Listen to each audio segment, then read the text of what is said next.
যাও, এই নামটা ওই বান্দার চোখের সামনে রাখবা। চোখের সামনে রাখার পরে নামটা দেখে বান্দা পানা পিলা হয়ে যাবে, বেহুশ হয়ে যাবে। এই সময় তার রূহটা তুমি বের করে নিয়ে আসবা। সুবহানাল্লাহ। এই হলো ইমানদারের মৃত্যুর কাহিনী হবে এইভাবে। যদি আমি আযান শুনে কি করি, আযান শুনে আল্লাহ তাআলা দুইটা পা দিয়েছে, বাড়ির থেকে ওযু করে অথবা বাড়ির থেকে ওযু করে না হোক, ওযুখানায় যদি ওযু করি, এরপরে যদি নামাজে আসি, এই পা দিয়ে কিন্তু রূহটা বাইর করা সম্ভব হবে না। এই কান আল্লাহ তাআলা দিয়েছে ভালো কথা শোনার জন্য, চোখ দিয়েছে আল্লাহ তাআলা ভালো কিছু দেখার জন্য, হাত দিয়েছে আল্লাহ তাআলা ভালো কাজ করার জন্য। তাহলে সকল অঙ্গ প্রত্যঙ্গ যখনই বন্ধ হয়ে যাবে, দেহটা নড়াচড়া বন্ধ হয়ে যাবে, কান এগুলো নড়াচড়া বন্ধ হয়ে যাবে, চোখটা বন্ধ হয়ে যাবে, হাত পা নড়াচড়া বন্ধ হয়ে যাবে, সব কিছু নড়াচড়া বন্ধ হয়ে যাবে। শুধুমাত্র দেহের ভিতরে এই বুকের সামনে রূহটা চলে আসবে। কিন্তু আজরাইল বাইর করতে পারে না। আল্লাহ তাআলা বলবে, যাও এই যে কার নাম দেখো, আমি আল্লাহ তাআলা একটা জাতির নাম আল্লাহ, এই শব্দটা নিয়ে যাও, এই নামটা নিয়ে যাও, ওই বান্দার চোখের সামনে রাখো। ওই বান্দার নামটা দেখার সাথে সাথে ফানা বিল্লা হয়ে যাবে, বেহুশ হয়ে যাবে। বেহুশ হওয়ার সাথে সাথে তুমি রূহটা বের করে চলে আসবে। সুবহানাল্লাহ। এই হলো কিন্তু ইমানদারের মৃত্যু। তাহলে আমরা তো আযান শুনে আমরা মসজিদে কি করি না, আসি না। তাহলে আল্লাহ তাআলা যে কাম দিয়েছে, ফজরের সময় যখন এই করা হয়, আসসালাতু খায়রুম মিনান নাওম, এ বান্দা বহুত ঘুমাইছো, ঘুম থেকে নামাজে আস। কিন্তু কি করে না, বান্দা নামাজে বাবা চায় না। এদের মৃত্যুটা কিন্তু কঠিন অবস্থায় হবে, এদের মৃত্যু খুব কঠিন অবস্থায় হবে রে বাবা, খুব কঠিন অবস্থায় হবে। তাহলে বান্দার যখন এই রূহটা কবজ করা হয়, আজরাইল আলাইহিস সালাতু ওয়াস সালাম এই রূহটা কবজ করার পরে আজরাইল আলাইহিস সালাতু ওয়াস সালাম সেই প্রথম আসমানে চলে যায়। এই রূহটা কবজ করার পর দলে দলে ফেরেশতারা তাকে স্বাগতম দিয়া সেই প্রথম আসমানের গেটে যায় দাঁড়ায়। সেইখানে কিন্তু ৭০,০০০ ফেরেশতা আছে তাকে স্বাগতম দেওয়ার জন্য। একটা ফুলের তোড়া নিয়ে আসে, ঘ্রাণযুক্ত একটা ফুল নিয়ে আসে। যখন এই সেই প্রথম আসমানের সামনে যায় দাঁড়ায়, দাঁড়ানোর পরে দারোয়ান জিজ্ঞাসা করে, কে? তখন এই আজরাইল আলাইহিস সালাতু ওয়াস সালাম বলে, আমি আজরাইল। তোমার সাথে কে? বলে, অমুকে আমি নিয়ে আসি জান কবজ করে, মালাকুল মউত আমি। তাহলে এই ব্যক্তির আত্মার থেকে, রূহ থেকে এত সুগ্রাণ বাইর হয়, এটা কার রূহ নিয়ে আসছো? আজরাইল আলাইহিস সালাতু ওয়াস সালাম বলে, এটা অমুক গ্রামের অমুকের সন্তান অমুক, তার কি আত্মা নিয়ে আসছি। সেই প্রথম আসমানের দারওয়ান বলে, এই ব্যক্তি কি জান্নাতি? আজরাইল আলাইহিস সালাতু ওয়াস সালাম বলেন, হ্যাঁ এই ব্যক্তি জান্নাতি। আর ওই দারওয়ান বলে, আল্লাহ তাআলা আমাকে একটা ডায়েরি দিয়েছে, যে ডায়েরির ভিতরে সকল জান্নাতীদের নাম আছে, তাহলে তার নামটাও আছে কিনা দেখি। তারপরে ডায়েরি পড়ার পরে দেখে তার নামটা আছে, এরপর তাকে জান্নাতের ভিতরে ঢোকার অনুমতি দিয়ে দেয়। সুবহানাল্লাহ। জান্নাতের ভিতরে ঘুরিয়ে দেখে ভাই, জান্নাতের ভিতরে নাচ জামাত দেখে। হাদিস শরীফের ভিতরে আছে, অনেক বর্ণনার ভিতরে আছে, যখন মুমিন বান্দা যখন মৃত্যুর সময় হয়ে যায়, তখন মুমিন বান্দার সামনে আপনার আমার নবী, তো জাহানের বাদশা নবী, উম্মতের কান্দারে নবী মুহাম্মদ রাসূলুল্লাহ সাল্লাল্লাহু আলাইহি ওয়াসাল্লাম ওই বান্দার চোখের সামনে পাশে এসে দাঁড়ায় যায়। সুবহানাল্লাহ। অন্য বর্ণনার ভিতরে আছে, বলতেছে যদি মুমিন বান্দা হয় আজরাইল আলাইহিস সালামের এক ডানার ভিতরে করে জান্নাত নিয়ে আসে, এক ডানার ভিতরে কি জান্নাত নিয়ে আসে। এই জান্নাতের নাজ নেয়ামত দেখে দেখে মুমিন বান্দা অবাক হয়। অনেক বর্ণনার ভিতর আছে যদি নবীজির আশিক হইতে পারে, নবীর জন্য প্রেমিক হইতে পারে, নবীর পাগল যদি হইতে পারে, আমরা যদি নবীর জন্য আশিক হই, নবীর ভালোবাসা যদি আমাদের ভিতরে থাকে, নবীর জন্য যদি আমি জীবন দিতে রাজি থাকি, নবীর জন্য যদি আমি পাগল হয়ে থাকি, আমার নবী ছাড়া কিছুই বুঝি না, তাহলে অবশ্যই যদি নবী ওই ব্যক্তির সামনে যদি চলে আসে মরণের সময়, তাহলে ওই ব্যক্তির সামনে যদি আমার মায়ের নবী থাকে, তাহলে কিন্তু খোদার কসম করে বলি ওই ব্যক্তির জন্য জান্নাত হারাম হয়ে যাবে। এই জন্য নবীর ভালোবাসা আমাদের ভিতরে থাকতে হবে না? নবীর ভালোবাসা, নবী ছাড়া কোনো কি নাই, আমাদের উপায় নাই, নবী ছাড়া কোনো উপায় নাই। তাহলে এক বর্ণনার ভিতরে আছে জান্নাত দেখে দেখে মুমিন বান্দা জান্নাত কবজ করা হয়। আর বর্ণনার ভিতরে আছে যে আজরাইল আলাইহিস সালাম জান্নাত থেকে একটা সুগন্ধ জাতীয় ফুলের দানি নিয়ে আসে। আর বর্ণনার ভিতরে আছে মুমিন বান্দা যখন মৃত্যুবরণের সময় হয়, তখন জান্নাতের উপরে কে মানগুলো দেখতে থাকে, দেখে অতি তাড়াতাড়ি সে মরণ কামনা করে, কারণ মরতে দেরি হবে, জান্নাতে ঢুকতে দেরি হবে না। এই জন্য আমার ভাইয়া মরণ সবাই হবে না, আমাদের সকলের একদিন মরণ হবে না?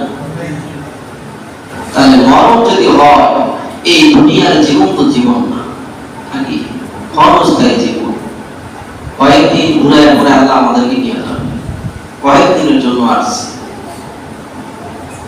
একটু ভাবনা চিন্তা দেখেন তো, নিজের চেহারার দিকে একটু তাকায়, শরীরের দিকে একটু তাকায়, জাহানে এক সময় কি ছিলাম আর এখন কি হয়ে গেছে, আর সেই সময়টা আসবে না। এক সময় খারাপ মানুষ শহরের ভিতরে পাওয়া যেত না, গ্রামগঞ্জে পাওয়া যেত না, খুঁজে পাওয়া যেত না, আর এখন ভালো মানুষ একজন খুঁজে পাওয়া যায় না। কোন জমানা এখন শুরু হয়ে গেছে।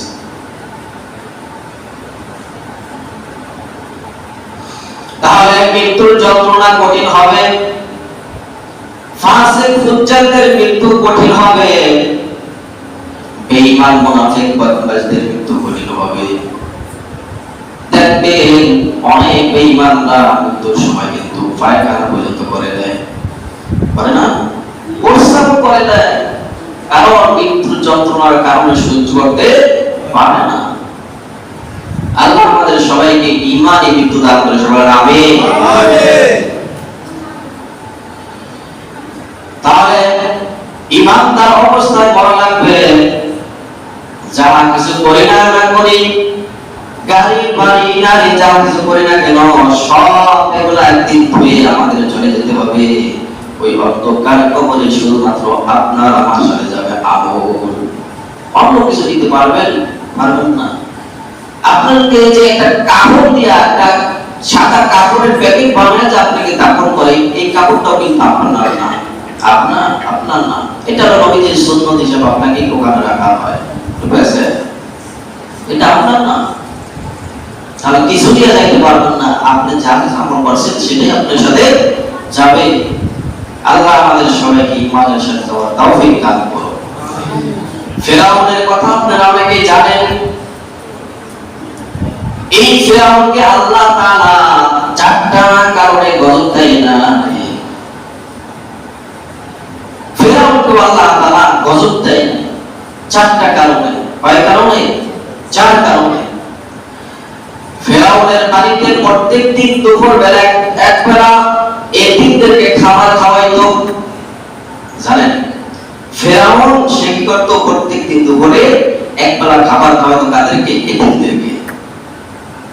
এতিমরা খাবার খায় আল্লাহর কাছে দোয়া করছে, আল্লাহ তুমি যদি এই ফেরাউনের প্রতি গুসা হইয়া যদি তার প্রতি গজব দাও, তাহলে ধ্বংস হয়ে যাইলে আমরা কার কাছে খাইব? আল্লাহ তাআলা ডাকতে বলে, মুসা রে, এই যে এতিমরা আজকে হাত ধরে দোয়া করছে, এই জন্য আমি ফেরাউনের উপরে গজব দিই না। ফেরাউনের উপর আল্লাহ তাআলা ইহসান করছে না? এরপরে গজব দেই নাই কারণে ফেরাউন দিনের বেলা খোদা দাবি করতো, আর রাতের বেলা জঙ্গলে গিয়ে বলতো, আল্লাহ আমি আসলে খোদা না, আসলে তুমি কিন্তু খোদা, তুমি খোদা। কিন্তু আমাকে যখন মানুষ খোদা বলে তখন আমার একটু ভালো লাগে, আসলে তুমি খোদা, তাহলে তুমি আমার প্রতি গোসা হয়ে আমার উপরে দিও না, তুমি গজব নাযিল করিও না। আল্লাহ তাআলা ডাকতে পারে, মুসা এই ফেরাউন কিন্তু আমার কাছে দোয়া করে আসলে কিন্তু সে বলে যে আমি খোদা না, মানুষ আমাকে খোদা বলে একটু ভালো লাগে, এই দোয়ার কারণে আমি আল্লাহ তাআলা ফেরাউনের উপরে গজব দিই না। এরপর আরেকটা কারণ হলো, ফেরাউনের ঘরের ভিতরে তার মা ছিল একজন বিধবা। ফেরাউনের মা ছিল কি? বিধবা মহিলা। সে নিজের খাবার নিজে খাইতে পারতো না, নিজের গোসল নিজে করতে পারতো না, নিজের হাঁটা চলা নিজে করতে পারতো না।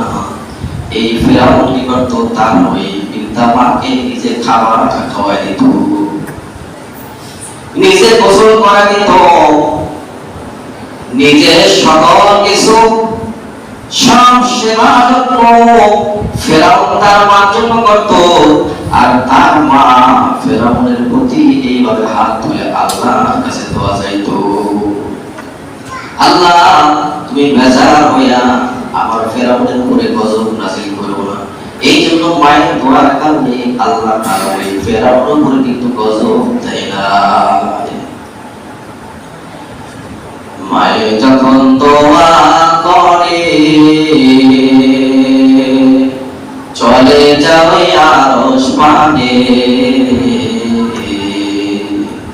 বাস্তবে কি ফল দেখিতে মনে কইছা সাহু, মায়ের দোয়া লাউহে মুমিন, মায়ের দোয়া লও, সকলের মায়ের দোয়া লাউহে মুমিন, মায়ের দোয়া লও। মায়ের দোয়া লওয়া লাগবে বাবা। মা দুনিয়াতে চলে গেছে, আর কোনদিন পাবেন না।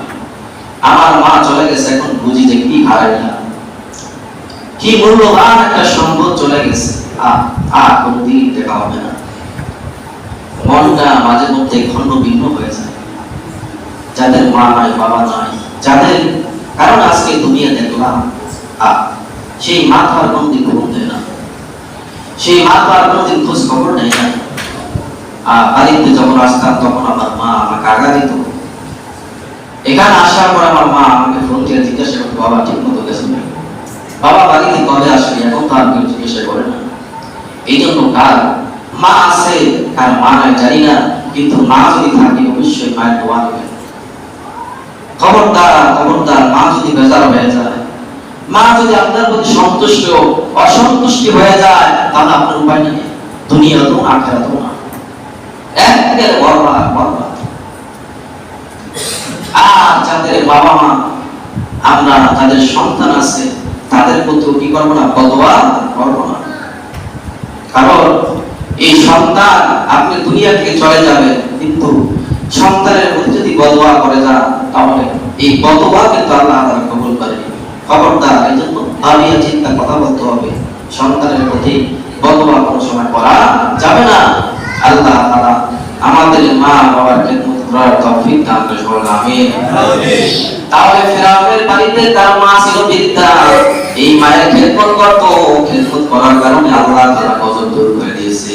তাহলে আজকে আমার মা বাবা যাদের আছে, মা বাবা যদি খেদমত করতে পারে, তাহলে কর্তলিকার মালিক আমার আল্লাহ বানায় দিবেন, এর কোনো সন্দেহ আছে? নাই।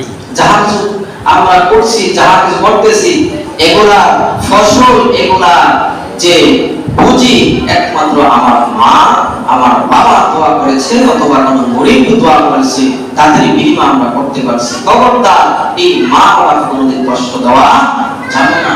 অনেক কপাল পড়া আছে, মা বাবার খোঁজ খবর নেয় না। এই জন্য মা বাবার খোঁজ খবর নিতে হবে।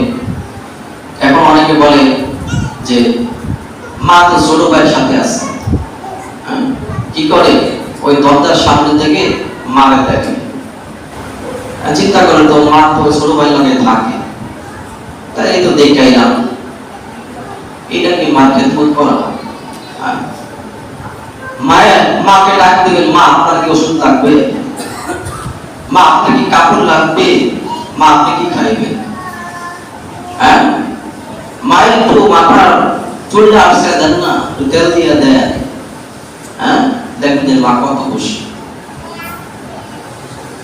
আল্লাহ আমাদের সবাইকে মা বাবা খেদমত করার তৌফিক দান করুন, সবাই আমিন। ভাইরে, মা যাদের নাই, বাবা যাদের নাই, তারা আমরা এখন বুঝি। আমরা পৃথিবীর যত কিছু হই না কেন, মন্ত্রী মিনিস্টার, এই অট্টালিকার মালিক হই না কেন, অথবা আমি 10 তলা 20 তলার মালিক হই না কেন, কিন্তু মায়ের কথা যখন মনে পড়ে তখন আর এগুলা আনন্দ মনে হয় না। এই জন্য খবরদার, খবরদার মা বাবা যাদের আছে, খবরদার পশ্চিমকার মা বাবার কষ্ট দিবেন না। যখন হারায় হারাইবেন তখন বুঝবেন যে হারাই হারাইলাম। অনেক মা আছে লজ্জায় ভয়ে সন্তানের কাছে কয় না ওষুধের কথা। হ্যাঁ, সন্তান ধমক দিবে, বাবাও কয় না সময়। অথচ স্ত্রী যখন অসুস্থ হয়ে পড়ে তখন তার মেয়েছে কত তাড়াতাড়ি মেডিকেলে দৌড়াতে হয়। কোন জমানার ভিতরে আমরা আসছি। আল্লাহ আমাদের সবাইকে মা বাবার খেদমত করার তৌফিক দান করুন, আমিন। তাহলে বলছিলাম, এই ফিরাউনের উপর আল্লাহ তাআলা এই গজব থেকে আল্লাহ তাআলা কি করছে? আল্লাহ তাআলা হেফাজত রাখছে। তাহলে বিরুদ্ধ মা বাবা যারা আছে তাদের কি করতে হবে? খেদমত করতে হবে। বাইজিদ মুস্তাফিদ আপনারা ইতিহাস সবাই জানেন, এক গ্লাস পানির বিনিময়ে আজকে বাইজিদ তাম দুনিয়ার স্বর্ণ অপরে ইতিহাস একজন ওই কান্দার হয়ে গেছে। দুনিয়া তো তার নামটা লেখা আছে, বিভিন্ন বইয়ের ভিতরে আছে তার ইতিহাস, এবং সে আখিরাতেও সে সফলতা অর্জন করতে পেরেছে।